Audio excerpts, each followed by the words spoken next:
पहले हम लगातार प्रचार प्रसार करते हैं कि आज विकसित भारत का संकल्प 2047 में उत्तर प्रदेश की भूमिका, उत्तर प्रदेश का क्या अवदान, क्या महत्वपूर्ण भूमिका होगी, उसी विषय पर आज हम सबके बीच पाथेय देने के लिए श्रीमान अवनीश अवस्थी जी हम लोगों के बीच विद्यमान हैं और आज आपका पाथेय हम सबको प्राप्त होगा।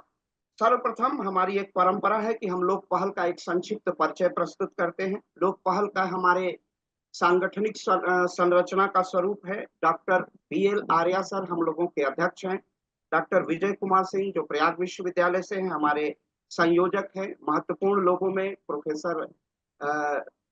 प्रोफेसर आलोक Chauhan, professor Santosh Singh, professor Avinash पार्थेडकर, doctor Rishikesh Singh Delhi विश्वविद्यालय से, डॉक्टर हर्षमणि सिंह, डॉक्टर भावेश द्विवेदी, ये हमारे महत्वपूर्ण कार्यकर्ता हैं। डॉक्टर चंद्र किशोर जी और लोक पहल का श्रेय प्रेय पाथेय जो हमारे पंच महाभूत हैं, 5 हमारे जो अधिष्ठान हैं या 5 हमारे वैचारिक पक्ष जिनको हम आदर्श कह सकते हैं, वह हैं पूज्य अशोक जी सिंघल, पूज्य महंत अवैधनाथ जी, राष्ट्रीय स्वयंसेवक संघ के चतुर्थ सर संघचालक और सामाजिक समरसता के अग्रदूत और जिनका मूल उद्देश्य था भारत में राष्ट्रवाद के प्रणव को निरंतर जन जन तक पहुंचाते रहना, स्वदेशी और स्वदेशी के माध्यम से राष्ट्रवाद को निरंतर गतिशीलता प्रदान करना, जिनका श्रेय प्रेय और पाथेय रहा है। ऐसे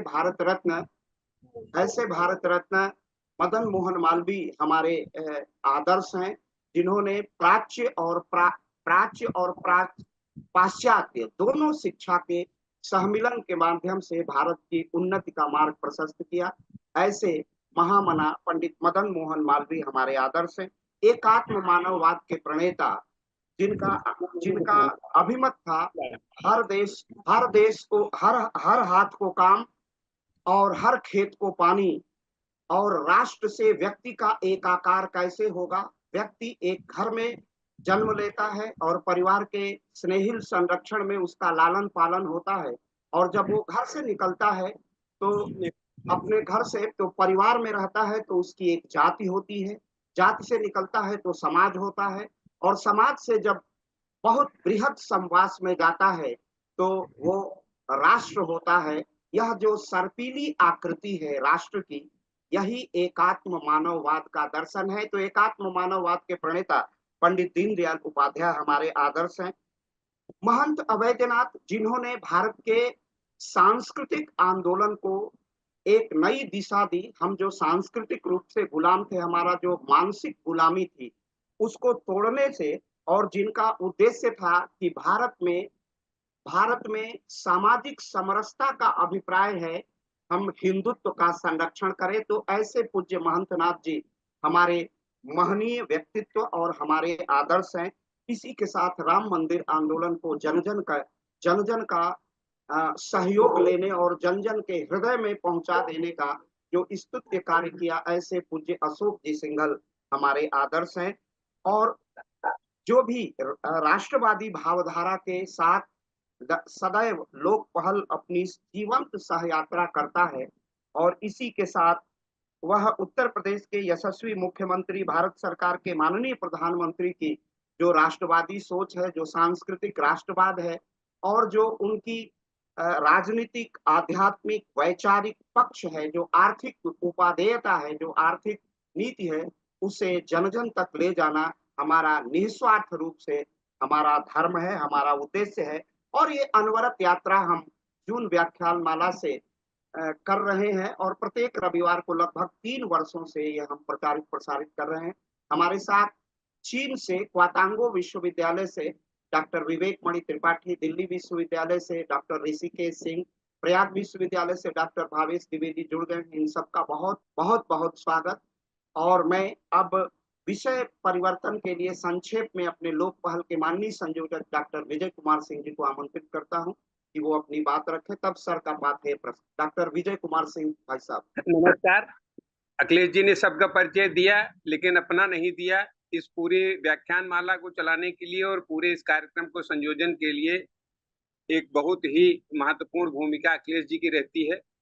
हम बड़े भाग्यशाली हैं कि अवनीश अवस्थी जी जैसा वरिष्ठ जो है जनसेवक, प्रशासनिक अधिकारी और उत्तर प्रदेश सरकार के जन उपयोगी नीतियों को बनाने वाले महारथी, हम कहें तो गलत नहीं होगा, हम लोगों के बीच में आज हैं और उनके एक एक विचार युवाओं को प्रेरणा देंगे और निश्चित रूप से प्रदेश के युवा उससे लाभान्वित होंगे, ऐसा हम विश्वास रखते हैं। और हम लोगों का मूल काम है, जो हमारे बेसिकली हम सारे लोग राष्ट्रीय स्वयंसेवक संघ से जुड़े हुए स्वयंसेवक हैं और संघ विचार पुरातन राष्ट्रीय संस्कृति की रक्षा का जो है और स्वावलंबी होके ही दूसरे को स्वावलंबी बनाना, वसुधा को कुटुंब मानना, इन्हीं सारे विचारों को लेके आगे बढ़ रहे हैं।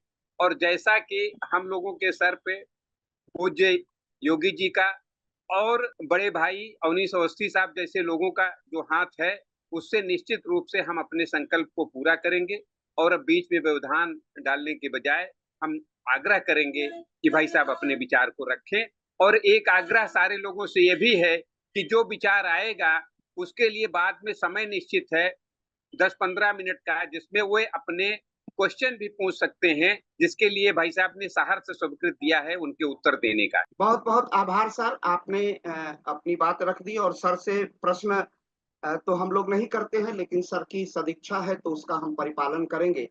विकसित भारत की संकल्पना @ 1947 उत्तर प्रदेश का योगदान पर मैं बिना व्यवधान के और उस पर अपने विचार रखने के मैं सीधे आमंत्रित कर रहा हूं आज के पाठे के लिए श्रीमान अवनीश अवस्थी जी को, जो किसी परिचय का मोहताज नहीं है, भारतीय प्रशासनिक सेवा के वरिष्ठ अधिकारी और उत्तर प्रदेश के मुख्यमंत्री के सलाहकार की भूमिका निर्वहन करने वाले। भारतीय प्रशासनिक सेवा के जब अधिकारी होते हैं तो जो नीति निर्माण और नीतियों के क्रियान्वयन में उनकी महत्वपूर्ण भूमिका होती है। मैं राजनीति विज्ञान का प्रोफेसर हूं, तो उस दृष्टि से हम लोग पढ़ने और पढ़ाने का कार्य करते हैं। नीति निर्माण और निर्णय निर्माण जब एक संरेख में अपने राष्ट्रबोध के साथ और लोकबोध के साथ होता है तो उसकी दिशा सदैव सकारात्मक होती है। मैं बड़े समादर के साथ महनीय विद्वान, अगाध प्रशासनिक अनुभव से भरे हुए श्रीमान अवनीश अवस्थी सर को आज के आभासी मंच पर पाठे के लिए समादर के साथ आमंत्रित करता हूं। जी प्रणाम, मैं अवनीश अवस्थी हूँ। मेरा अभी आप लोगों ने परिचय दिया। मैं सर्वप्रथम तो लोक पहल के इस मंच को प्रणाम करता हूँ। लोक पहल के इस मंच पर इससे जुड़े हुए हमारे सभी सम्मानित जो साथी गण हैं और इसको जो आगे बढ़ाने वाले हैं, उनका मैं जो है सम्मान करना चाहूँगा।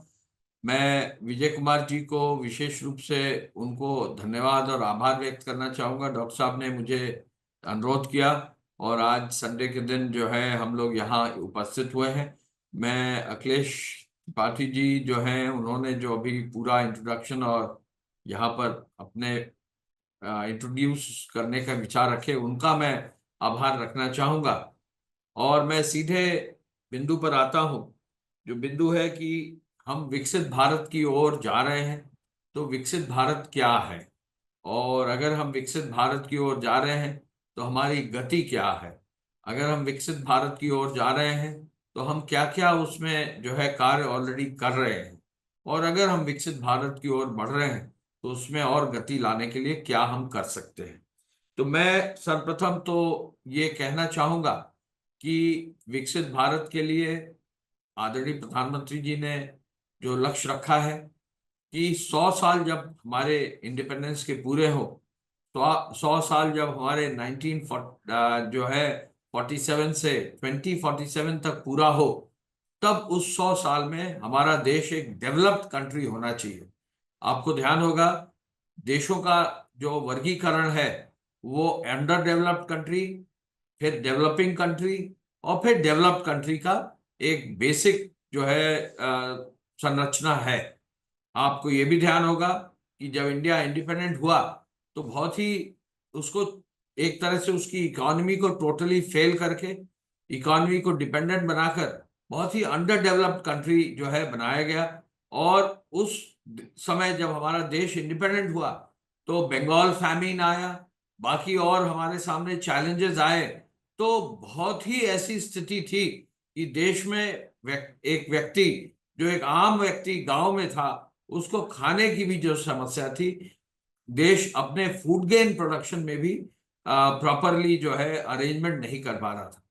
आपको ये मालूम है कि सन 1947 के बाद पूरा देश एकजुट हुआ, देश में जो है अलग अलग राज्य बने, और फिर देश के राज्य बनने के बाद अब धीरे धीरे करके अब हम उस स्थिति में आए हैं कि 75 साल जो है लगभग देश की आजादी के पूरे हुए हैं, और 75 साल की आजादी के बाद अब जो है हमें अगला 24-25 साल देखना है कि हम इसको कैसे अपने देश को आगे ले जाएंगे विकसित भारत के लिए।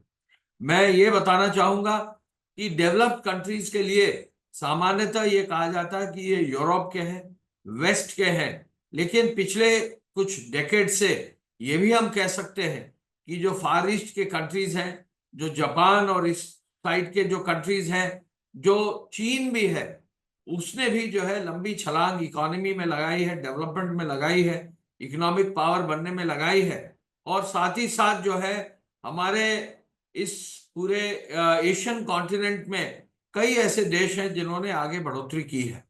मैं आपको ये कह सकता हूं कि हमारा देश अगर आज हम देखें तो आदरणीय प्रधानमंत्री जी के मार्गदर्शन में पिछले 10-11 सालों में इसने इकोनॉमी वाइज जो छलांग लगाई है, उस छलांग में अब हम 5th largest economy of the world हैं। लगभग $3 ट्रिलियन से अधिक हमारी इकोनॉमी की साइज है, और इस साइज में हम अब केवल 4 देशों से पीछे हैं। तो सर्वप्रथम तो मैं कहना चाहूंगा कि विकसित भारत का जो लक्ष्य रखा गया है, उसका पहला जो पड़ाव होगा वो होगा देश को 3rd लार्जेस्ट इकोनॉमी बनाने का। और ये जिस लेवल की हमारे ग्रोथ हो रही है देश में, इकोनॉमिक हमारी जो ग्रोथ है वो लगभग 7 से 8% और 9% तक जाने की संभावना भी रहती है। कई प्रदेश इसमें तेजी से आगे बढ़ रहे हैं। तो ऐसे में हमारा देश निश्चय ही लगभग 2027, 2028, 2000 लेटेस्ट बाय 2029 जो है 3rd largest economy of the world होगा। अमेरिका और चाइना के बाद हमारी इकोनॉमी होगी। आपको ये भी मालूम है कि हमारा देश अब most populous nation of the world है, यानी हमारे देश की आबादी सबसे अधिक है, और हमारी देश की आबादी 140 बिलियन से ज्यादा हो गई है। तो ये भी एक हमारे लिए एक अचीवमेंट और रिकॉर्ड है। लेकिन जहां एक और हमारी आबादी 140 बिलियन है, तो हम ये भी कह सकते हैं कि हमारी आबादी सबसे यूथफुल आबादी है, और हमारे देश में जो युवाओं की संख्या है वो बहुत ही ज्यादा और बहुत ही पॉजिटिव है। और ये जो ह्यूमन हमारे पास जो बेनिफिट है, हमारे पास जो यंग जनरेशन का जो बेनिफिट है, यही हमारे देश को आगे ले जाएगा, यही हमारे देश को अगले 24-25 साल आगे ले जाएगा। और यहीं पर इकोनॉमिस्ट जो पूरे वेस्ट के हैं, देश के भी जो इकोनॉमिस्ट हैं, जो 2 लक्ष्य हमारे सामने सबसे महत्वपूर्ण है यूथ के लिए, वो ये है, 1 कि हमारे यूथ को अच्छा एजुकेशन मिले, यानी लर्निंग आउटकम्स जो है हमारी यूथ की बहुत अच्छी हो। बेसिक में, प्राइमरी में जब पहली कक्षा में हमारा छात्र जाता है तो पहली कक्षा से 5वीं कक्षा तक प्राइमरी की शिक्षा है, 6ठी से 8वीं तक जो है मिडिल स्कूल की शिक्षा है, उसके बाद 9 से 12 तक जो है हम हाई स्कूल और इंटरमीडिएट की शिक्षा है, और फिर डिग्री कॉलेजेस है, और फिर पोस्ट डिग्री और पोस्ट ग्रेजुएट कॉलेजेस है। हमारा जो अभी ग्रॉस एनरोलमेंट रेशो कॉलेजेस में है वो लगभग 27-28% है। आइडियली इसको 33 और 34% से ज्यादा ही होना चाहिए, और ये भी हमारे सामने चैलेंज है। तो पहला चैलेंज हमारा ये है कि शिक्षा क्षेत्र में हमको व्यापक सुधार लाने की जरूरत है, और शिक्षा क्षेत्र में जो नई education policy, new education policy के तहत 2020 में भारत सरकार ने जो कदम घोषित किए हैं, उन कदमों को और मजबूती से आगे ले जाकर उसके एक एक जो एलिमेंट है, उसका एक एक जो पार्ट है, उसको आगे बढ़ाने की जरूरत है। दूसरा जो सबसे महत्वपूर्ण पार्ट है हमारे यूथ के लिए, वो सबसे महत्वपूर्ण है कि हम जो है अपने यूथ को स्किल ट्रेनिंग दें। अक्सर हम अपने यूथ में देख रहे हैं कि वो डिग्रीज तो प्राप्त कर लेते हैं, लेकिन उन डिग्रीज के आधार पर उनको पर्याप्त रोजगार नहीं मिलता है।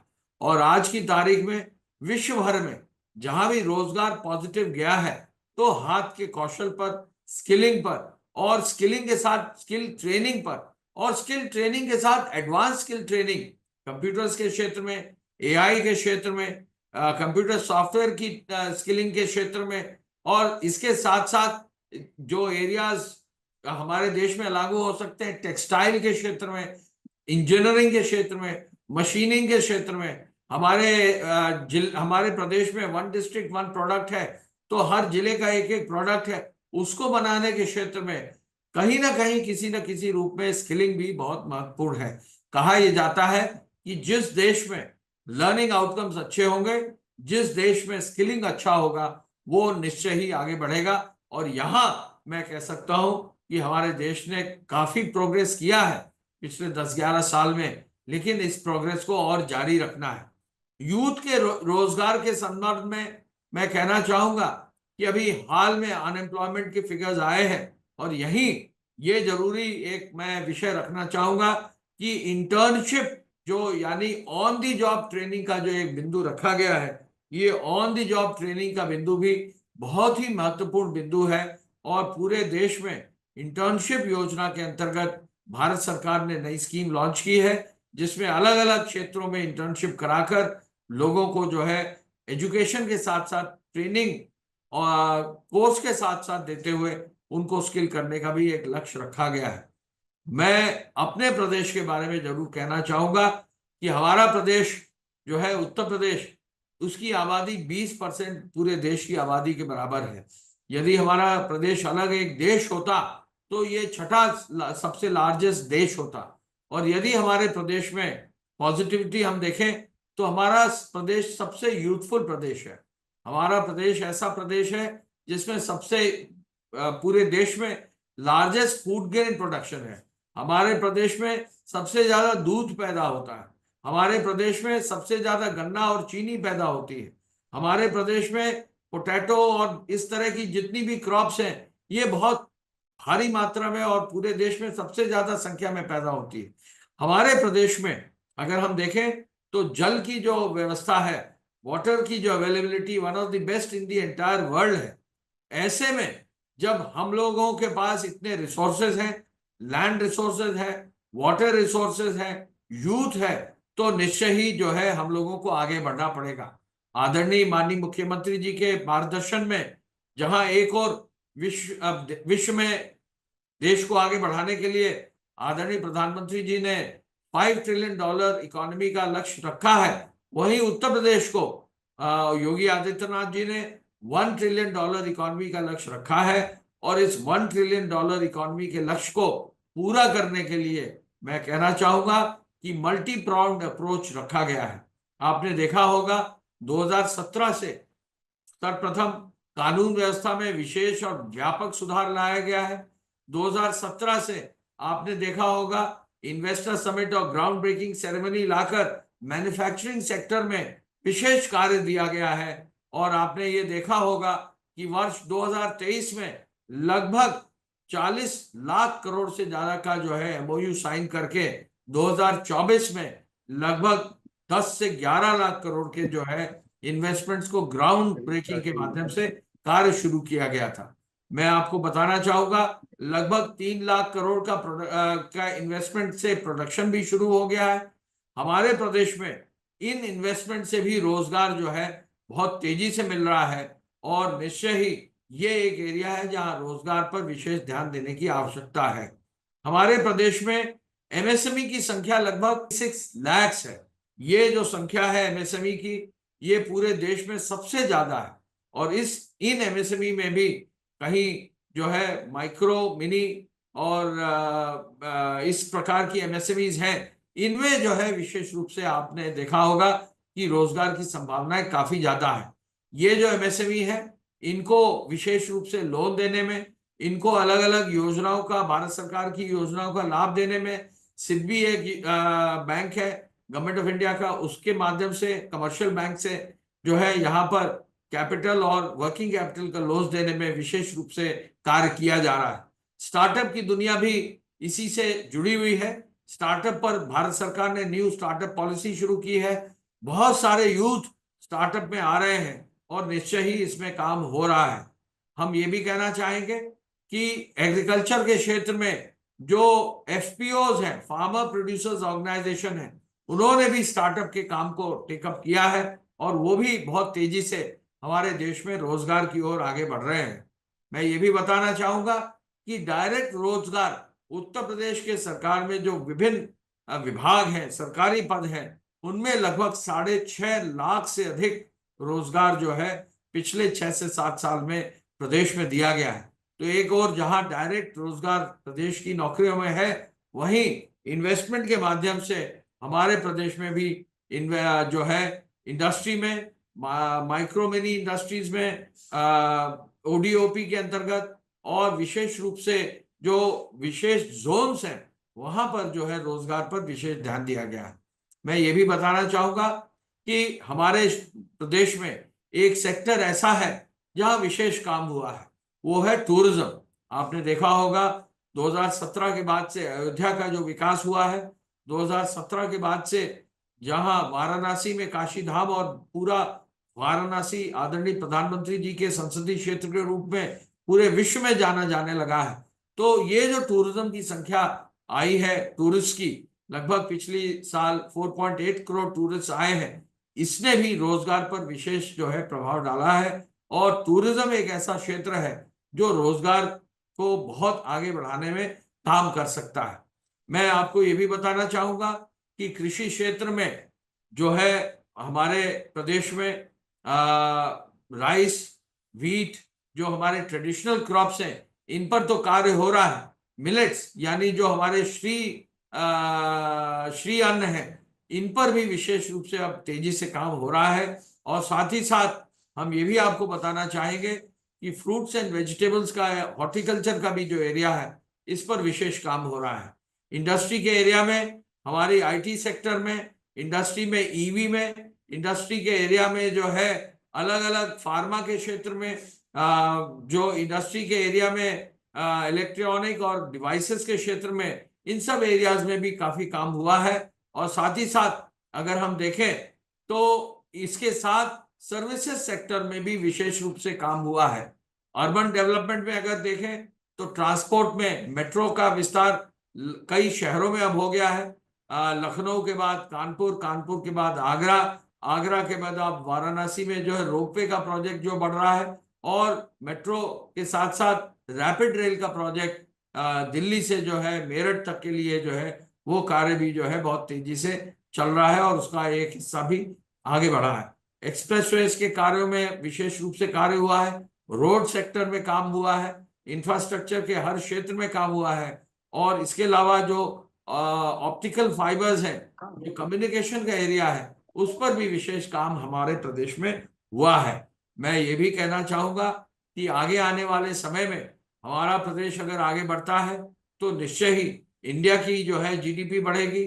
अगर हम फेडरल स्ट्रक्चर में है तो इस फेडरल स्ट्रक्चर में ये आवश्यक है कि हर प्रदेश जो है आगे बढ़े, चाहे वो महाराष्ट्र हो, चाहे वो तमिलनाडु हो, चाहे वो कर्नाटक हो, चाहे वो जो है दिल्ली हो, चाहे वो हरियाणा हो, चाहे वो बिहार हो, चाहे वो नॉर्थ ईस्ट हो। हर क्षेत्र में जो है हर प्रदेश में अच्छा काम होना चाहिए और इसके लिए जरूरी है कि हम सबको आगे बढ़ाएं।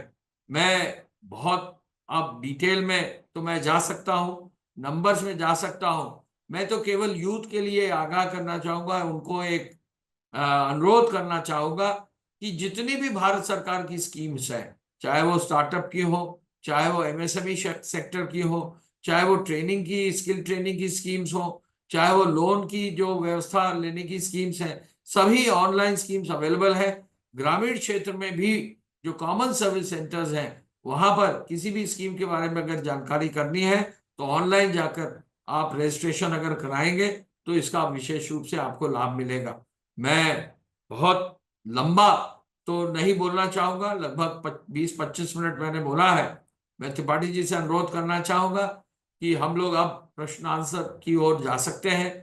प्रदेश हमारा 1 ट्रिलियन की ओर बढ़ रहा है, देश 5 ट्रिलियन की ओर बढ़ रहा है, विकसित भारत की ओर पूरा देश बढ़ रहा है।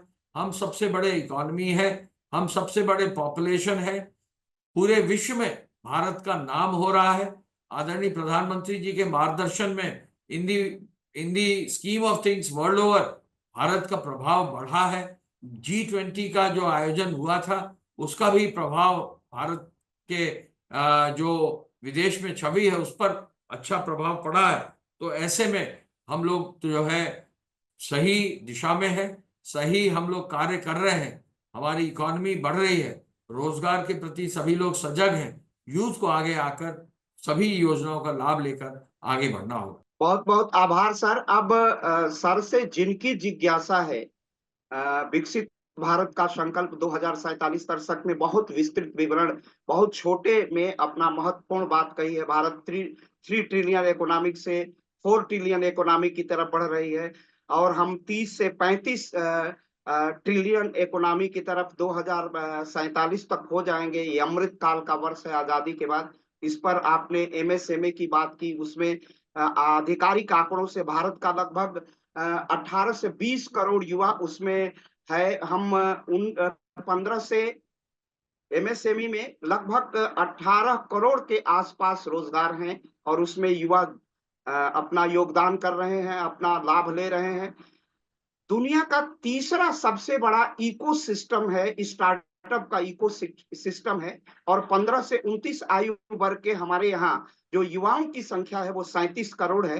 तो हमारे यहाँ 37 करोड़ जैविक स्टार्टअप हो सकता है और ये सबसे उद्यमी राष्ट्र बन सकता है। सर ने उस ओर भी विस्तृत रूप से संकेत किया है। अब मैं आग्रह करूंगा कि जिस बंधु भगिनी का भी प्रश्न हो, डॉक्टर भावेश जी, डॉक्टर ऋषिकेश, डॉक्टर चंद्रकिशोर जी, अपनी अपनी जिज्ञासाएं जिनको भी हैं वो सर से पूछ सकते हैं और इससे बात और आगे बढ़ेगी।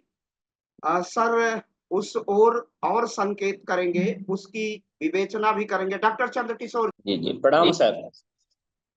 सर मेरी एक जिज्ञासा है, सर से मैं जानना चाहूंगा कि अभी जो हमारा एक सपना है, हम विकसित भारत 1947 को लेकर के जो माननीय प्रधानमंत्री जी ने हमारे सामने एक विजन तैयार किया है, हमें एक लक्ष्य दिया है कि 1947 तक हमको अपना देश विकसित बनाना है। और इसलिए इस संकल्प को पूरा करने के लिए एक भाषा के रूप में, जैसे उत्तर प्रदेश में, और सर तो उत्तर प्रदेश को पूरा कार्य देख रहे हैं कि जैसे 1 डिस्ट्रिक्ट 1 प्रोडक्ट को लेकर के हम चल रहे हैं, तो इस स्कीम को हम देश भर में लागू करने के लिए, और क्योंकि हमारा सपना विकसित भारत है और हम तो प्रदेश के नाते आगे बढ़ रहे हैं, हमारा प्रदेश बहुत अच्छी तरक्की कर रहा है, लेकिन जो एक भाषाओं को लेकर बहुत बैरियर लगा हुआ है।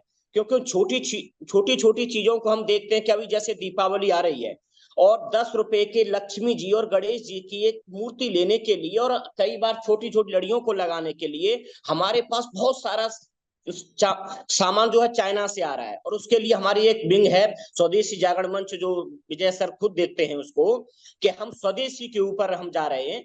तो इस भाषा के बैरियर को लेते हुए, जैसे 1 डिस्ट्रिक्ट 1 प्रोडक्ट है, तो इस स्कीम को हम देश के लेवल पर कैसे देख पाए और भाषा का बैरियर थोड़ा हमारा कैसे एक हो, मतलब तो एक राष्ट्र एक भाषा की लेकर के हम बिजनेस को कैसे बढ़ा सकते हैं, इस संकल्प को किस आधार पर पूरा कर सकते हैं, मैं सर से जानना चाहूंगा। देखिए, हम 2 चीजें आपको बता सकते हैं जी। हम अभी उत्तर प्रदेश में हैं, तो हम उत्तर प्रदेश में अपने प्रदेश को आगे बढ़ाने के लिए हर संभव प्रयास हमको करना चाहिए। और जैसा आपने स्वयं ही कहा, 1 डिस्ट्रिक्ट 1 प्रोडक्ट स्कीम पहले शुरू हुई थी, हम लोग के सामने ही शुरू हुई थी। अब उसमें काफी सुधार हुआ है और काफी लोगों को उसका लाभ मिला है। जहां तक प्रदेश के साथ साथ अन्य प्रदेशों का सवाल है, तो भाषा तो एक ऐसी चीज है कि हर प्रदेश की अपनी अपनी भाषाएं हैं। तो निश्चय ही हमको तो ये प्रयास करना चाहिए कि हम कोशिश करें कि हम अपनी भाषा और लोगों को सिखाएं, बाकी प्रदेश के लोग हमको भी अपनी भाषा सिखाएं, और हम भाषा को एक अपना, जो भी हमारी भारतीय भाषाएं हैं उनको हम एक अपना मजबूती का आधार लेकर उनको हम आगे चलें। सबको एक भाषा सिखाने का कोई बहुत उसका लाभ मिलने वाला नहीं है। हमें कोशिश ये करना चाहिए कि हम पूरे देश के लोगों को इकोनॉमिकली जोड़ लें। हम अगर कहीं उत्तर प्रदेश में कोई चीज बना रहे हैं तो उसका उपयोग कहीं और प्रदेश में हो, किसी और प्रदेश में कोई प्रोडक्ट बन रहा है उसका प्रयोग हम उत्तर प्रदेश में करके बाहर एक्सपोर्ट कर सकें। तो हमें कोशिश ये करना चाहिए कि हम लोग जो है एज अ कंट्री काम करें, और जो वेरिएशन है, कौशल का जो वेरिएशन है उसका लाभ लेकर जो है अलग अलग जगहों पर उसका काम हो। उत्तर प्रदेश के अंदर ईस्टर्न उत्तर प्रदेश अलग है, बुंदेलखंड अलग है, वेस्ट और पश्चिम का एरिया अलग से है और डेवलप्ड भी है। तो सब क्षेत्रों में भारत राज्य सरकार की जो स्कीम्स हैं वो अलग अलग हैं। तो ये सब पूरा प्रयास एक लगा हुआ है, लेकिन जहां तक कार्य करने की बात है हम कार्य की ओर ध्यान देकर उसको आगे बढ़ाएं। जहां तक कल्चर का सवाल है, निश्चय ही जो पूरा भारतवर्ष है वो कल्चरली तो यूनाइटेड है ही है, लेकिन भाषा ही वो है ऐसी चीजें जो वो उसको जोड़ रही हैं। और अलग अलग भाषाओं में आप जाएंगे तो उसके पीछे जो मूल मंत्र और कल्चर है वो सब एक ही है। हमें कोशिश ये करनी चाहिए जो हमारी अपनी वैल्यूज हैं देश की, जो हमारी नेशनल वैल्यूज हैं, जो हमारी हिस्टोरिक वैल्यूज हैं, उनको हम पढ़ाएं, उनको आगे बढ़ाएं और देश के हर छात्र को आगे बढ़ाकर उनको देश से आगे जोड़ सकें। जी सर, अभी भारतीय डॉक्टर राजदेव तिवारी। सादर प्रणाम। आवाज आ रही सर मेरी? हाँ, आवाज आ रही है, पूछिए आप। जी आ रही। अवस्थी सर को सादर प्रणाम। जी बहुत बढ़िया बात आपने कही कि बिल्कुल हम सही दिशा में हैं। और शुरुआत वहां से करूंगा। आपने कहा था शिक्षा में व्यापक सुधार की जरूरत है, और स्किल डेवलपमेंट से लेके एआई बेस्ड, कंप्यूटर बेस्ड या जॉब ऑन ट्रेनिंग बेस्ड बहुत सारे इनिशिएटिव्स जो हैं हम ले रहे हैं। उसी से जुड़ा हुआ मेरा एक प्रश्न है कि प्रयास हमारे चल रहे हैं, लेकिन क्या रफ्तार जो है वो पर्याप्त है? अभी एक रिसेंट घटना आपकी जानकारी में आई होगी, घटना तो नहीं कहना चाहिए, डेवलपमेंट कहना चाहिए इसको, कि जो फेस आपका व्हाट्सएप है, व्हाट्सएप लगभग सभी फोन में आजकल सभी यूज कर रहे हैं, और उसमें मेटा एआई नाम का एक जो है एआई इंजन उन्होंने फिट कर दिया है, और उसका इस्तेमाल जो लोग जानते हैं उन्होंने शुरू कर दिया, जो नहीं जानते हैं वो बहुत सारे टेक गुरु और इस तरह के बहुत सारे यूट्यूब चैनल है जो बता रहे हैं कि आप उसका इस्तेमाल कैसे करें। जो चिंता एक देश के रूप में या एक प्रदेश के रूप में हमारी होनी चाहिए, ये होनी चाहिए कि मुझे लगता है कि डेटा जो है वहीं से सारी इंफॉर्मेशन जनरेट होती है, और अभी हिजबुल्लाह से लेके इजराइल में क्या चल रहा है ये हम सबको पता है। तो कितना सेंसिटिव ये विषय है कि हर एक फोन से डेटा हम दूसरी कंपनियों को दे रहे हैं, और ऐसे में हमारे अपने देश में किस तरह के प्रयास होने चाहिए, या जो बड़े जाइंट्स हमारे आईटी के हैं, स्टार्टअप से थोड़ा हट के उधर ध्यान देके क्या उनको हमें प्रमोट करना चाहिए कि वो चाहे वो क्लाउड बेस्ड टेक्नोलॉजीज हो, डेटा सेंटर हो, एआई में अपना खुद का लार्ज लैंग्वेज मॉडल बनाना हो। चैट जीपीटी हर कोई यूज कर रहा है, जेमिनाई हर कोई यूज कर रहा है, मेटा एआई हर कोई यूज कर रहा है, और क्योंकि ऑप्शन हमारे पास नहीं है और सबसे ज्यादा यूजर इंडिया में ही बैठे हैं, तो चूंकि आप सरकार के बहुत नजदीक हैं, तो ऐसे में आप हमारे अग्रज भी हैं, तो क्या मार्गदर्शन ऐसे में हम लोगों का होगा, और किस तरह की सलाह या सरकार के प्रयास होने चाहिए इस दिशा में, ताकि हम इन चीजों को और बेहतर तरीके से अपने देश के परिप्रेक्ष्य में कर पाए? देखिए, दो चीज बता दें। जो हमारे आपने फेसबुक और इन सब चीजों का, व्हाट्सएप का नाम लिया है, ये जो बड़ी कंपनीज है, टेक कंपनीज वर्ल्ड ओवर, ये डोमिनेट कर रही है। इनकी जो वैल्यू है इतनी ज्यादा है कि इनका जो टर्नओवर है कई देशों के जीडीपी से ज्यादा है। तो ऐसे में निश्चय ही इनकी जो इकोनॉमिक स्ट्रेंथ है वो बहुत ज्यादा है। यूरोप इस स्ट्रेंथ को समझकर यूरोप ने इनके ऊपर कुछ कंट्रोल लाने का प्रयास भी किया है, लेकिन हम अपने देश में हम इनको मना तो नहीं कर सकते क्योंकि इनके बिना हमारा काम भी नहीं चलेगा। लेकिन हमको अपने देश में डेटा सेंटर्स और डेटा अपने देश में नेशनल लेवल पर उसको रखने, देश के अंदर रखने का हम लोग धीरे धीरे करके एक प्रक्रिया और एक सिस्टम इवॉल्व कर रहे हैं। ये सिस्टम जो है भारत सरकार का आईटी डिपार्टमेंट कर रहा है कि हमारा डेटा हमारे पास सुरक्षित रहे। तो ये कार्य चल रहा है। इंडिया का डेटा काफी ज्यादा है, तो वैसे भी डेटा सेंटर्स इंडिया में धीरे धीरे बन रहे हैं। नोएडा में भी डेटा सेंटर्स बन रहे हैं, जहां ये जो बड़ी टेक कंपनीज हैं वहां डेटा सेंटर्स को यूज कर रहे हैं। तो डेटा को सुरक्षित रखना ये बहुत जरूरी कार्य है। और एआई जो आ रहा है वो एआई को भी एक तरह से सुरक्षित एआई करना और रखना, ये भी एक चैलेंज है। तो इस चैलेंज से भारत सरकार बहुत प्रॉपरली अवेयर है, और चूंकि आईटी का क्षेत्र भारत सरकार के एम्बिट में आता है तो उस पर काफी काम हो रहा है, लेकिन हमें और भी अभी मजबूती से काम करना होगा। ये जरूर मैं कह सकता हूं कि फिलहाल जो ये गूगल है, बाकी सब जितने बड़े बड़े प्लेटफॉर्म्स हैं, इनके बिना हम सहारा लिए हम जो है अपनी टेक्नोलॉजी को आगे नहीं बढ़ा पाएंगे। तो हमको सुरक्षित डेटा रखते हुए कैसे हम अपने आप को आगे बढ़ा सकें, एक फाइन बैलेंस देखना पड़ेगा। लेकिन भारत सरकार इस चीज से अवेयर है और धीरे धीरे इन कार्यों पर आगे बढ़ रहा है। सादर प्रणाम सर। धन्यवाद सर। सादर प्रणाम सर, मेरी आवाज जा रही होगी? मैं आवाज आ रही है, पूछिए पूछिए। जी, सबसे पहले सभी को सादर प्रणाम। और आपने बड़े ही सारगर्भित और गवेषणात्मक ढंग से पूरे उत्तर प्रदेश की जो भूमिका है विकसित भारत के संदर्भ में @ 2047 के संदर्भ में आपने बड़े ही विधिवत ढंग से उसको बताया और समझाया तमाम तथ्यों और तर्कों के माध्यम से। मेरा एक प्रश्न था कि उन 4 स्तंभों में जिसका ब्लूप्रिंट जो है नीति आयोग ने दिया है, तो युवा और गरीब वाला तो मामला आ गया, उसमें महिलाओं और जो किसानों के लिए उनकी क्या भूमिका होगी, किस तरह से उनके योगदान को देखा जाएगा, उनके लिए क्या क्या योजनाएं हो सकती हैं? अगर आप उस पर थोड़ा सा प्रकाश डाल दें तो हमारे दर्शकों के लिए बड़ा अच्छा होगा। सादर प्रणाम। देखिए, किसानों के लिए तो आपको मालूम है कि किसान सम्मान निधि से अभी कुछ साल पहले गोरखपुर से योजना पूरे देश में चालू हुई। तो पूरे देश में किसान सम्मान निधि गोरखपुर से ही चालू की थी आदरणीय प्रधानमंत्री जी ने। किसानों के लिए टेक्नोलॉजी, ड्रोन दीदी और उसमें विमेन को भी जोड़कर काम करने का भी कार्य शुरू हुआ है। खेतों को की डेटा को डिजिटाइज, फार्मिंग डेटा को डिजिटाइज करने पर भी काम हुआ है।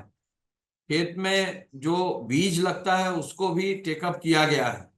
फार्मर्स के लिए जो फर्टिलाइजर्स की व्यवस्था है उसको भी बहुत ही सिस्टमाइज और टेक्नोलॉजी का इस्तेमाल करके उन चीजों को आगे बढ़ाया गया है। कई मेजर क्रॉप्स के साथ साथ कई और क्रॉप्स को भी मिनिमम सपोर्ट प्राइस देते हुए आगे बढ़ा गया है। इनफैक्ट कुछ ऐसी भी क्रॉप्स हैं जो मिनिमम सपोर्ट प्राइस से ज्यादा मार्केट में कॉस्टली थी, तो ऐसे में जो उद्देश्य है उसकी भी पूर्ति हुई है। साथ ही साथ जो हमारे सॉइल टेक्नोलॉजी, सॉइल कार्ड्स और इस प्रकार का जो कार्य है जिससे हम सॉइल हेल्थ को चेक कर सकें, इस पर विशेष काम किया गया है। इरिगेशन पर विशेष काम किया गया है। जो हमारी ट्यूबवेल की स्कीम है उसमें सोलर पावर को इस्तेमाल करके किसानों को सोलर ट्यूबवेल्स भी जो है प्रदान किए गए। साथ ही साथ ग्रामीण क्षेत्र में महिलाओं को उज्ज्वला योजना के अंतर्गत जो है उनको गैस सिलेंडर की व्यवस्था सुनिश्चित की गई है, जिससे ग्रामीण क्षेत्र में ईंधन की उपलब्धता सुनिश्चित हो सके, महिलाओं को इसका लाभ मिल सके। महिलाओं के लिए विशेष रूप से अलग अलग योजनाएं अलग अलग स्टेट्स में हैं। हमारे प्रदेश में भी जो है मातृत्व वंदन योजना जो है जिसमें कि जब लड़की पैदा होती है उसके स्कूल और मैरिज तक जो है उसको कहीं ना कहीं किसी न किसी स्कीम में लाभ मिलता है। महिलाओं के लिए जो है आरक्षण भी जो है अलग अलग चीजों में टेकअप किया गया है। मैं एक एग्जाम्पल दूंगा, उत्तर प्रदेश पुलिस में महिलाओं की संख्या कम थी। अब उत्तर प्रदेश पुलिस में जो भी नई भर्ती हो रही है तो उसमें 20 से 30% तक महिलाओं की भर्ती जो है की जा रही। तो उत्तर प्रदेश पुलिस जैसी सबसे बड़ी संस्था है उसमें भी महिलाओं की भागीदारी बढ़ रही है। सेफ सिटी पर भी काम हो रहा है जहां महिलाओं के लिए विशेष रूप से जो है सुरक्षा पर विशेष ध्यान दिया गया है। महिलाओं से जुड़ी हुई जो क्षेत्र है वो मदर एंड चाइल्ड का आंगनवाड़ी में जो कार्य हुआ है, अब गर्म खाना जो है दिया गया है, कुक्ड मील दिया जाने लगा है, जिससे माँ और उनके बच्चों पर भी विशेष रूप से ध्यान दिया जा सके। न्यूट्रिशन के एस्पेक्ट पर भी काम किया गया है। तो मैं ये समझ सकता हूं कि बहुत सारी ऐसी स्कीम्स हैं जो विमेन ओरिएंटेड हैं जहां काम हुआ है। किसानों की भी बहुत सारी स्कीम्स आई हैं, अलग अलग फसलों के लिए स्पेसिफिक स्कीम्स भी आई हैं, अलग अलग क्षेत्रों के लिए जो यूपी में 9 क्लाइमेटिक जोन्स हैं उनके लिए अलग अलग स्कीम्स आई हैं। तो फार्मर्स के लिए भी बहुत सारी स्कीम्स आई हैं। मिनिमम सपोर्ट को भी और आगे बढ़ाया गया है। तो निश्चय ही स्कीम्स तो हर क्षेत्र में है, लेकिन उनको लाभ लेने के लिए अब टेक्नोलॉजी का इस्तेमाल किया जा रहा है। तो हर व्यक्ति को मैं ये जरूर जो है उनसे अनुरोध करना चाहूंगा, किसान भी अगर है तो मिनिमम टेक्नोलॉजी का इस्तेमाल कैसे कर सकते हैं ये जाने। नए जो हमारे लड़के आ रहे हैं जो किसानी में लग रहे हैं वो तो स्वयं ही पहले से पढ़े हुए हैं। स्मार्टफोन की पेनिट्रेशन 40 से 50% से ज्यादा हो गई है। स्मार्टफोन अगर किसी व्यक्ति के पास है तो वो एक सबसे महत्वपूर्ण टेक्नोलॉजी टूल है जिसका लाभ लेकर हर स्कीम और योजना का लाभ लिया जा सकता है। तो मैं समझता हूं कि स्कीम्स तो काफी ज्यादा है, गिनाया जाएगा तो बहुत ज्यादा आ जाएंगी, लेकिन लाभ लेने के लिए अंतिम माइल तक पहुंचने के लिए अभी और हमको मेहनत और प्रयास करना पड़ेगा। किसी का प्रश्न? डॉक्टर भावेश जी। अगले अगले अगले जी, हाँ जी, भावेश जी आप रख लीजिए अपना सवाल, उसके बाद मैं अपनी बात कहूंगा। भावेश जी आप कहिए, आप कहिए। जी जी जी सर, जी सर। सर सबसे पहले तो मैं आदरणीय अवनीश कुमार अवस्थी सर को प्रणाम कर रहा हूं, और मेरा सवाल सर बड़ा ही बेसिक है कि जो हेल्थ का सेक्टर है, अगर हम देखें तो हमारे जीवन से जुड़ा सबसे महत्वपूर्ण सेक्टर है। और सर जैसे जैसे कॉरपोरेट हॉस्पिटल्स बढ़ते जा रहे हैं, जो मेडिकल ट्रीटमेंट की टेक्नोलॉजी है वो बढ़ती जा रही है, तो उसमें उत्तर प्रदेश गवर्नमेंट किस तरीके से रिफॉर्म कर रही है, उसको किस तरीके से परिमार्जित कर रही है कि वो कॉरपोरेट की जो फैसिलिटीज है या मेडिकल जो ट्रीटमेंट फैसिलिटीज है वो एक आम जन तक और उस व्यक्ति तक पहुंच पाए जो कॉरपोरेट हॉस्पिटल्स वगैरह में जाने की हैसियत नहीं रखता है। सर देखिए, अभी आपने कोविड का पूरा कैंपेन देखा था। उत्तर प्रदेश का कोविड कैंपेन सबसे one of the most successful campaigns था पूरे कंट्री में। तो जहां इमरजेंसी की व्यवस्था करनी थी तो काफी मेहनत करके काम किया गया, और प्रदेश के हॉस्पिटल्स चाहे गवर्नमेंट हो चाहे प्राइवेट, उन्होंने काफी कार्य किया गया। हालांकि चैलेंज बहुत बड़ा था। आपने हेल्थ सेक्टर के बारे में कहा है, हेल्थ सेक्टर में जो नए एरियाज हैं वो टेलीमेडिसिन का एरिया है। टेलीमेडिसिन एक ऐसा एरिया है जहां विशेष रूप से हमारा स्वास्थ्य विभाग बहुत मेहनत से काम कर रहा है। यहाँ सरकारी तंत्र टेलीमेडिसिन का विशेष लाभ ले रहा है। लाखों लोग अब टेलीमेडिसिन का लाभ लेते हैं, उनको और आगे उसको आगे बताने की जरूरत है। जहां तक प्राइवेट हॉस्पिटल्स का सवाल है, तो जो हमारी हेल्थ की स्कीम है आयुष्मान भारत की, उसमें 5 करोड़ 11 लाख से ज्यादा कार्ड उत्तर प्रदेश में बने हैं। यानी जो प्राइवेट हॉस्पिटल्स उसके अधीन आते हैं उनमें सरकारी योजना के अंतर्गत 5 लाख रुपए तक का जो है चिकित्सकीय सहयोग दिया जा सकता है। तो ये भी एक नया एक्सपेरिमेंट है, इस पर काफी काम हुआ है। इसके साथ साथ one district one medical college की स्कीम लागू की गई है। 2017 तक 13-14 मेडिकल कॉलेज ही थे, अब 50-55 मेडिकल कॉलेजेस या तो निर्मित हो चुके हैं या ऑलरेडी बन रहे हैं और बहुत जल्दी तैयार हो जाएंगे।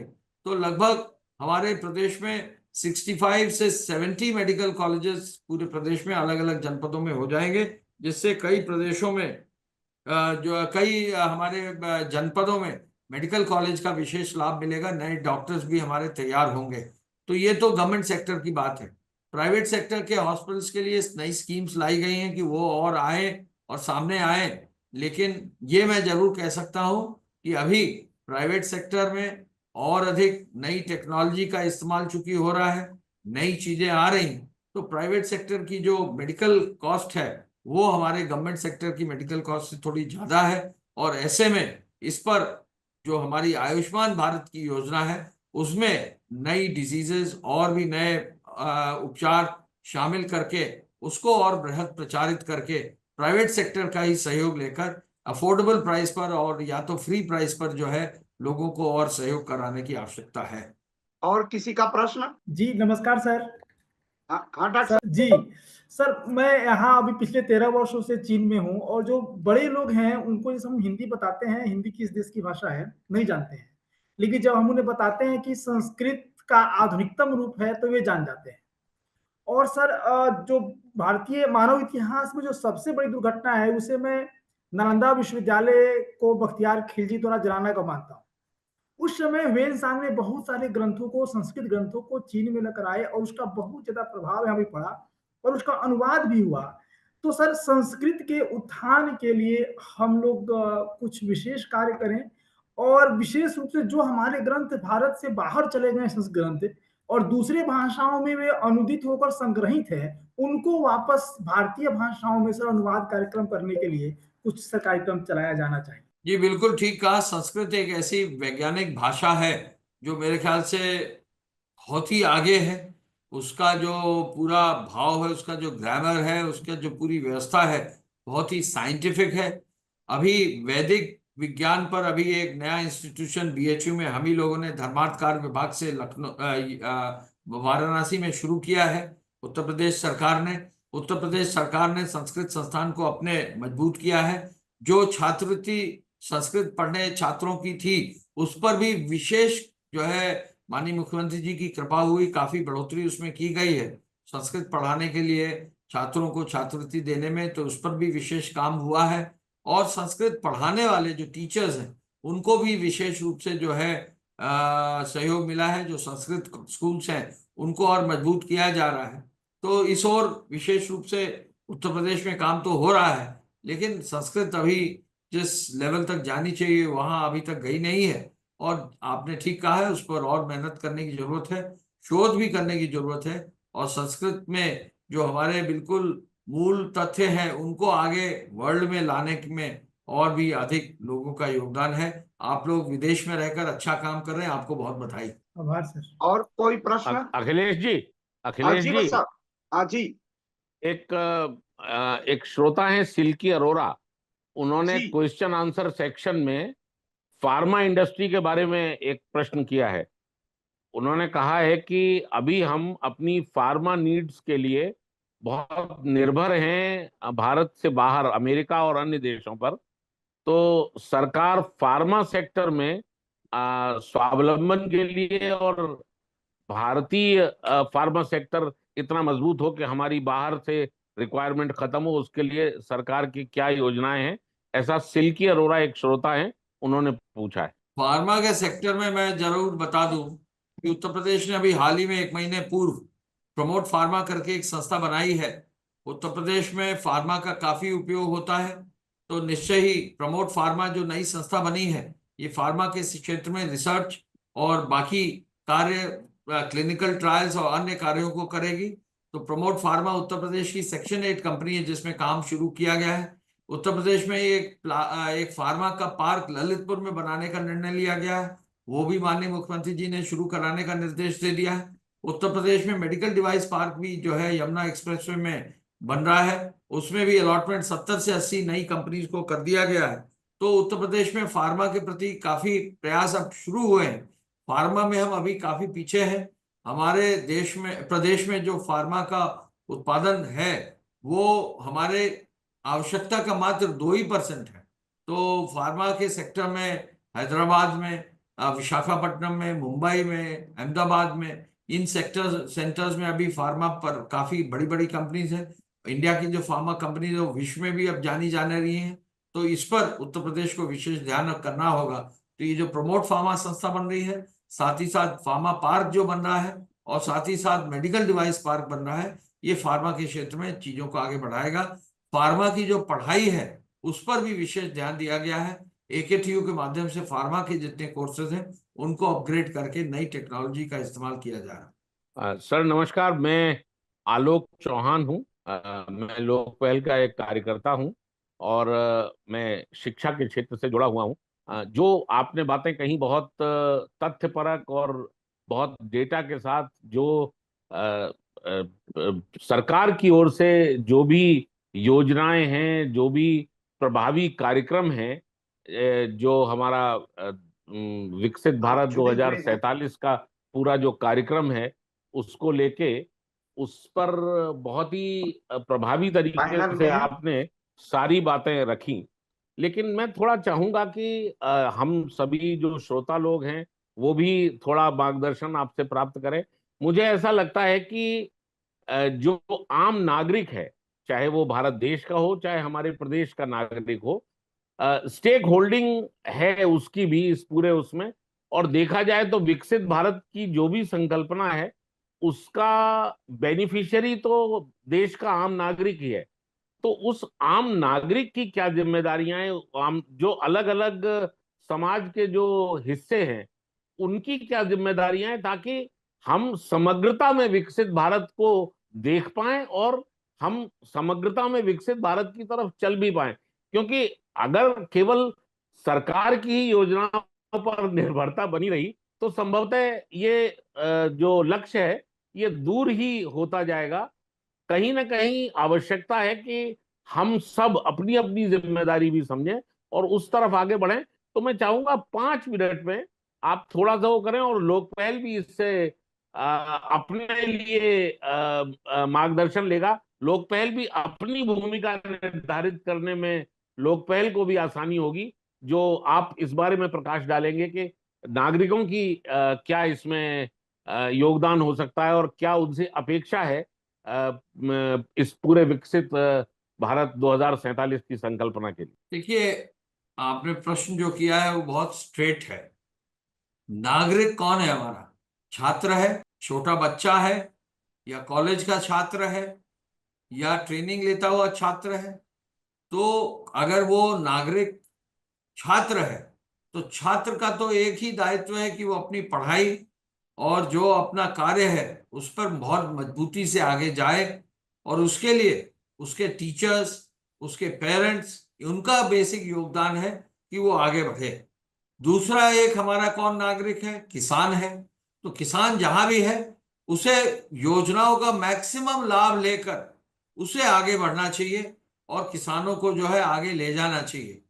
तीसरा, जो हमारे इंडस्ट्री में लोग हैं, या तो वर्कर्स हैं या इंडस्ट्री खुद चला रहे हैं, छोटी या बड़ी, जो इंडस्ट्री चला रहे हैं उनकी जिम्मेदारी ज्यादा है।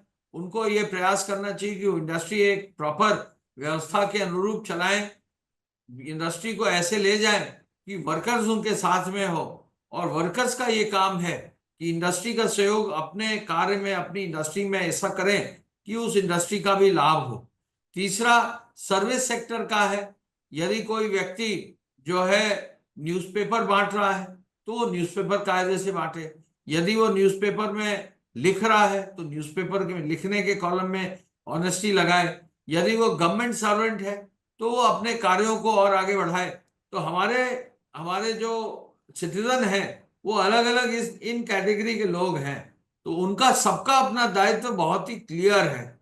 रह गए हमारे देश के जो इंटेलिजेंसिया है, जो सोचते हैं, मेरा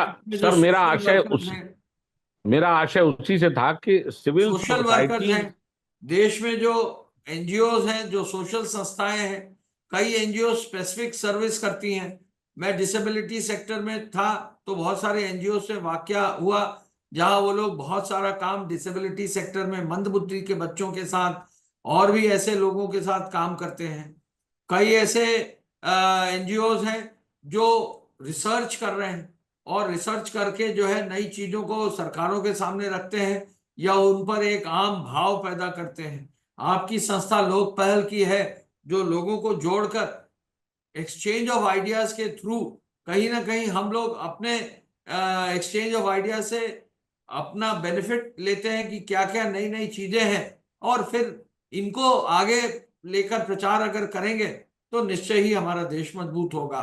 तो हर चीज जो है, हर व्यक्ति को जो जहां जिस भी रूप में है उसको अपनी जिम्मेदारी समझना चाहिए। उसको ये समझना चाहिए कि वो भारत का नागरिक है। यदि छात्र है तो अच्छे से अच्छा पढ़े, किसान है तो बहुत से अधिक काम करे, यदि वो महिला है तो महिला अगर काम करने वाली महिला है तो अपना काम भी देखे और परिवार भी देखे। और सबसे महत्वपूर्ण कार्य ये भी है कि जो भी हमारे परिवार हैं उनमें जो हमारी भारतीयता है, हमारी जो इंडियननेस है, जो हमारे बीच में जो अपना कल्चर है, इसको और आगे बढ़ाने की जरूरत है। पेरेंट्स आजकल अपने बच्चों पर उतना ध्यान कम दे पाते हैं और पेरेंट्स को और मजबूती से आना पड़ेगा, ग्रैंड पेरेंट्स को और मजबूती से आना पड़ेगा कि वो अपने बच्चों को अच्छी चीजें, अच्छी सीख दें।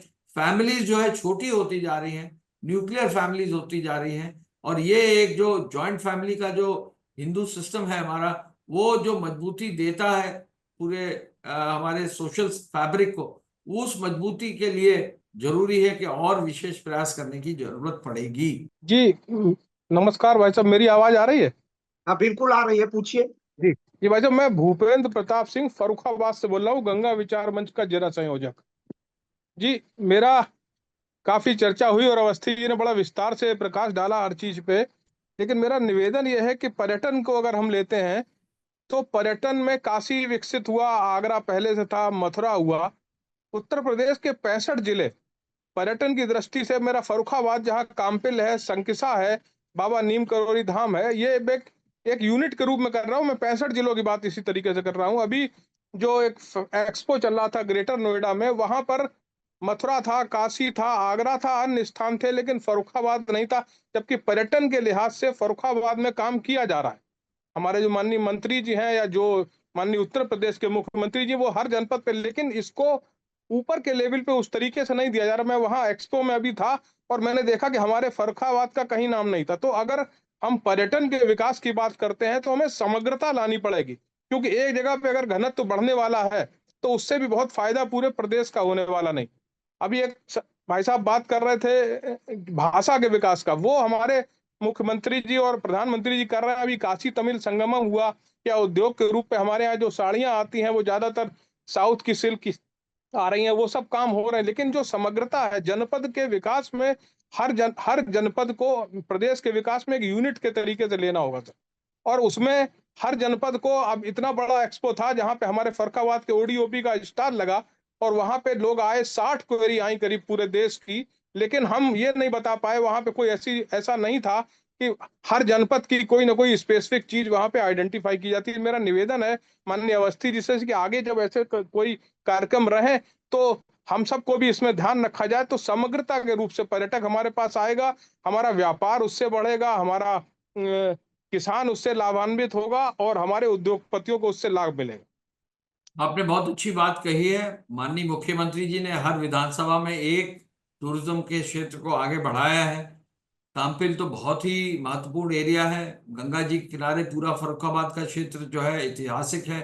मेला वहां पर बहुत बड़ा लगता है। निश्चय ही कार्य वहां के आपके माननीय मंत्रीगण, वहां के माननीय विधायकगण कर रहे हैं, तो निश्चित ही काम तो हो रहा है। लेकिन इस बात को जो है आगे बढ़ाने की जरूरत है कि काम्पिल भी जो है, अगर हम शोकेसिंग करें तो प्रत्येक जनपद का एक टूरिज्म क्षेत्र शोकेस करें।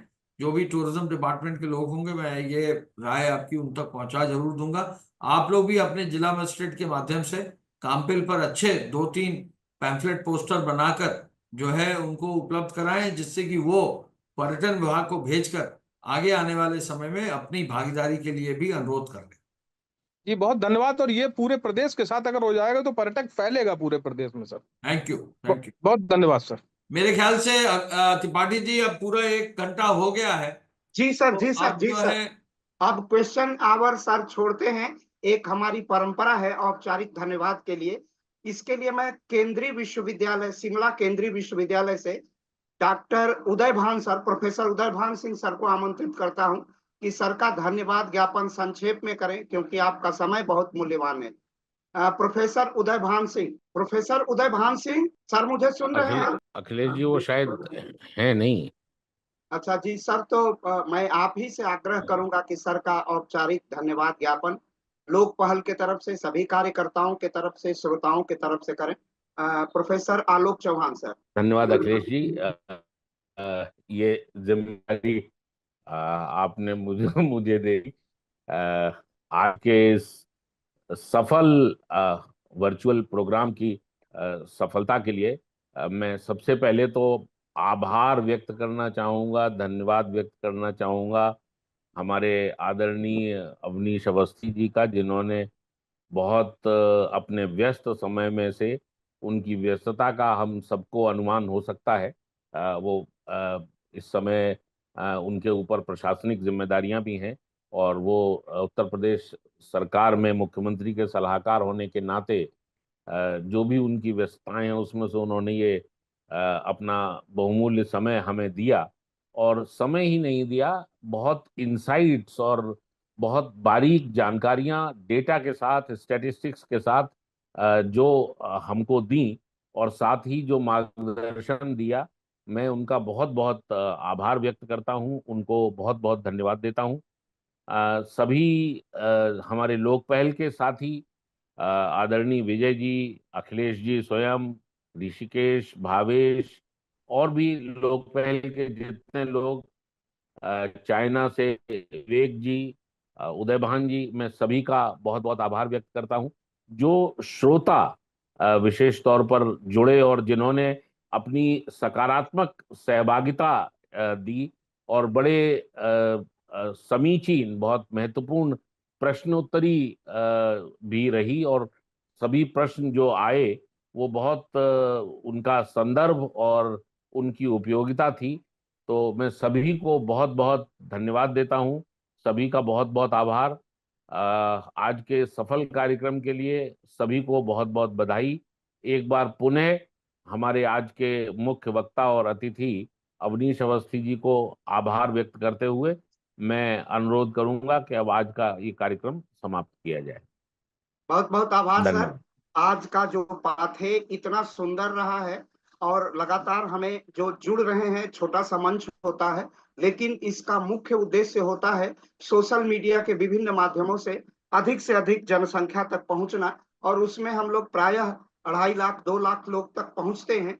तो वो सभी श्रोताओं के तरफ से आज के कार्यक्रम का जो आभासी संयोजन करती हैं मानसी थपलियाल और कनिष्का वशिष्ठ जी का, जो आज ये कार्यक्रम संयोजित हुआ है, इसके लिए भी बहुत बहुत आभार। सर का विशेष अभिनंदन इसलिए कि उन्होंने अर्थव्यवस्था, राज्य व्यवस्था से लेके जो वर्तमान की समस्याएं हैं सब पर एक बहुत विहंगम दृष्टि डाली है, और इसलिए विशेष धन्यवाद कि आपका एक विशिष्ट प्रशासनिक अनुभव है, निर्णय निर्माण की प्रक्रिया से आप गहरे रूप से जुड़े हुए हैं। तो आपको सीधे सुनना हमारे श्रोताओं के लिए, हम सब जैसे कार्यकर्ताओं के लिए और प्राध्यापकों के लिए भी विशेष प्रेरणादायी और ऊर्जादायी है, ताकि उस तकनीकी पक्ष को भी हम समझ पाते हैं। आपने पर्यटन, संस्कृति, सभ्यता, अर्थव्यवस्था, ओडीओपी, कोई ऐसा पक्ष नहीं है जो प्रश्नोत्तरी से जो बचा था वो भी आ गया। सर आपका कोटि कोटि अभिनंदन, बहुत बहुत धन्यवाद। और पूरे लोक पहल परिवार की तरफ से इस सरल, सहज और बहुत ही बोधगम्य सेमिनार के लिए, उद्बोधन के लिए आपका बहुत बहुत अभिनंदन, बहुत बहुत स्वागत। आपको सबको धन्यवाद। बहुत जल्दी ही जो है नवरात्र आने वाले हैं, तो आप सबको बहुत एडवांस में भी जो है हम अपने पितरों का याद करते हुए नवरात्र की ओर बढ़ रहे हैं, और फिर दुर्गा पूजा और दशहरा और साथ ही साथ दिवाली जल्दी मनाएंगे, और इसी तरह हर वर्ष दिवाली मनाकर देश को आगे विकसित करेंगे। आपका धन्यवाद। जी सर, बहुत बहुत अभिनंदन सर। धन्यवाद। अब नमस्कार सभी को नमस्कार। प्रणाम सर। मैं कनिष्का जी से अनुरोध करूंगा और मानसी जी से कि आज के कार्यक्रम का समारोप करें। मानसी जी। वीडियो को एंड तक देखने के लिए धन्यवाद। ऐसी ही और वीडियोस के लिए देखते रहिए हमारा YouTube चैनल लोक पहल।